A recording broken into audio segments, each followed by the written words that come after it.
Surveillance बढ़ा दी है। हम सतर्क हैं। हाई अलर्ट पर हिमाचल प्रदेश को रखा गया है, इसलिए क्योंकि इन दिनों हिमाचल प्रदेश में बहुत सारे लोगों को आना जाना होता है, क्योंकि गर्मी के मौसम में टूरिस्ट आते हैं। टूरिस्ट आए, उनका स्वागत है, किसी को परेशानी का सवाल ही पैदा नहीं होता। लेकिन इस आड़ में कुछ लोग इस प्रकार की घटनाओं को अंजाम देने की कोशिश करें जिससे सौहार्दपूर्ण वातावरण को खराब करने की कोशिश हो, इस बात की इजाजत कतई भी नहीं दी जाएगी। देखिए, इन सारी चीजों को लेकर के जो हमने धाराएं जोड़ने की बात है वो कंप्लीट केस है, उसमें किसी को कोई कंफ्यूजन नहीं रहना चाहिए। और जो सेक्शन उसमें लगे हैं उसके मुताबिक जो कार्रवाई उनके खिलाफ बनती है, जो क्रिमिनल है उनके खिलाफ कार्रवाई होगी।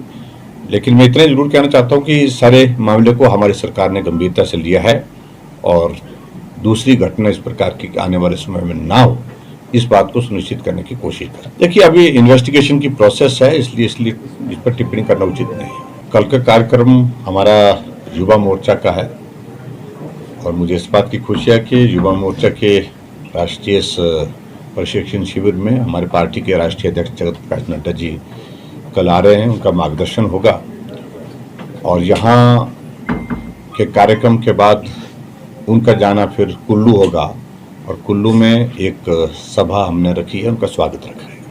और उसके पश्चात उनके कार्यक्रम की रूपरेखा जो बनी है उसके मुताबिक फिर आफ्टरनून उनको मंडी में भी जाना है, वहाँ जहाँ पंडित सुखराम जी की मृत्यु हुई उनके परिवार वालों को मिलना है। पन्नू का वीडियो एक बार नहीं अनेक बार आ चुका है। मैं समझता हूँ उसको बहुत ज़्यादा पहले मैंने गंभीरता से लिया भी नहीं, लेकिन जिस प्रकार से घटनाओं का क्रम पिछले कुछ अरसे से देखने को मिला है, तो उस सूरत में इसका कॉग्निजेंस लेने की जरूरत है।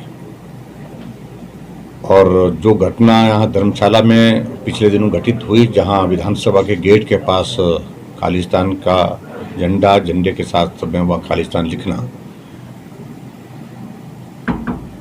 उन लोगों के खिलाफ हमने तुरंत FIR दर्ज की। FIR दर्ज करने के बाद SIT कॉन्स्टिट्यूट की और मुझे इस बात को लेकर के प्रसन्नता है कि हिमाचल पुलिस ने बहुत बेहतर ढंग से उस सारे मामले को हैंडल किया।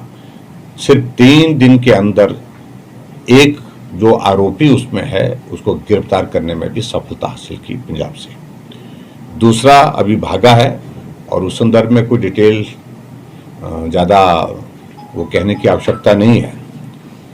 लेकिन कुल मिलाकर के इन सारी चीज़ों के घटनाक्रम को अगर हम देखें पिछले कुछ अरसे से, जो एक राजनीतिक परिवर्तन एक प्रदेश में हुआ है, उसके बाद कुछ लोगों के हौसले इस कदर बढ़ गए हैं कि वो बहुत सारी चीज़ें कहने लगे हैं और कुछ जगह करने की हिमाकत कर रहे हैं, हिम्मत कर रहे हैं।